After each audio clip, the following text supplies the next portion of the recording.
How to turn off keypad sound and vibration in Samsung mobile.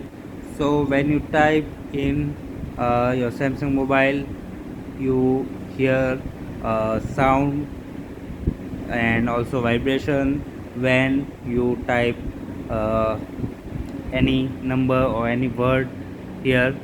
So how to turn it off? You can really easily turn it off from the settings for Samsung keyboard. So just open settings in your phone and open sounds and vibration settings.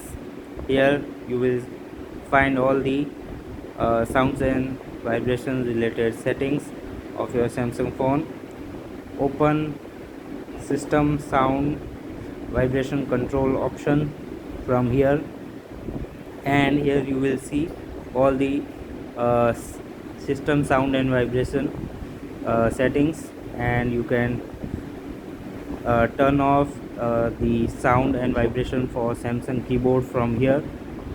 So now if you type any word or any number or anything, you will not hear any sound because we have turned the sound and vibration off.